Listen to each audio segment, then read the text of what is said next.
Kayo po ba mga bossing ko ay magpapalit ng wallet? Ako po may ituturo upang sa ganon, ang inyo pong bagong wallet ay maging maswerte. Upang sa ganon, hindi lagi nauubusan ng pera. Bukod sa inyong pagiging masipag at matyaga, mainam na meron kayong mga pang-attract ng swerte. Kahit yung mga simpleng bagay lamang na sa kusina lang po natin makukuha. Kagaya po nito mga bossing. Ito po mga bossing ko ang ating luya. Ang luya ay isa sa mga napakaswerte. Ito po ay may kakayahan na maka-attract ng swerte lalo na sa pera. Ngayon po mga bossing ko, ang gagawin nyo lamang po ay ganito. Kumuha po kayo ng luya.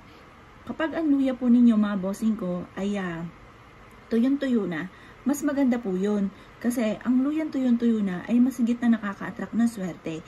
Kung ikukumpara mga bossing ko sa bawang, ang bawang kailangan laging fresh. Pero powerful din po yun na pang-attract ng swerte lalo na sa pera at pantabay ng mga kamalasan.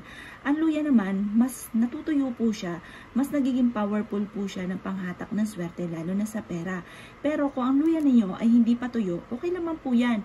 Ngayon pa mga bossing, basta ang importante, ang luya po ninyo mapatuyo or mapasariwa, yan po'y huwag nyong itatapon dahil ang dulot niyan ay swerte.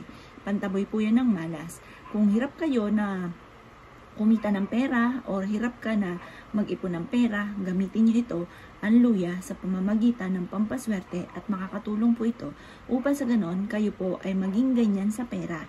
Magtikom at kayo po ay hindi maging galante, kayo po ay yung tipo na marunong mag-budget, ganun po, para hindi ka lagi namumblema sa pera. Gamitan nyo po ng luya. Ito po ay nag-aalis mga bossing ko ng buhaya sa ating palad. Ano po ibig sabihin nun? Yung ba tipo na kain lang nakain ng pera? Pag nahawakan ng pera, parang dumadaan lang sa mga kamay. Kaya kailangan natin ng luya. Ngayon, ito yung atin na bago na pitaka. Ngayon, ang gagawin lamang po natin sa bagong pitaka, kumuha ka ng maliit na luya. At pagkatapos, mag-wish ka po dito kahit maliit na luya lamang kung magkano amount ang gusto ninyo. Halimbawa, mga bossing ko ay 7 million. Gusto ko or pangarap ko na magkaroon ng 7 million. Yan, kasi hindi pa nagkakaroon ng 7 million. Ganun po mga bossing, gusto ko magkaroon ng 7 million.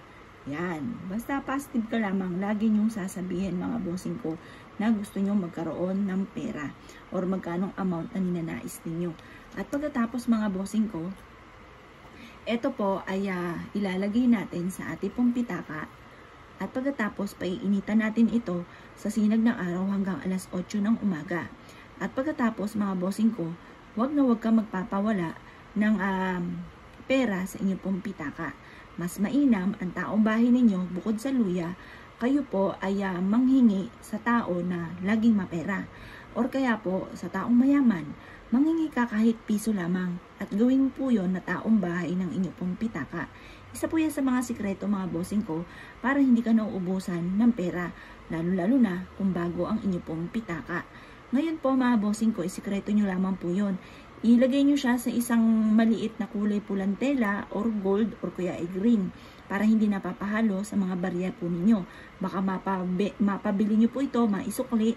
Sayang naman kung ito ay nagmula na, lalo-lalo na sa mga taong mayayaman or mapepera. Ngayon po mga bossing, hayaan nyo lamang po ang ating punduyan dyan sa ating pitaka at kagaya ng binanggit ko nga po sa inyo, makakatulong po yan upang sa ganon palagi ka na magkaroon ng pera at hindi ka mauubusan ng pera. Good luck po sa inyo po lahat!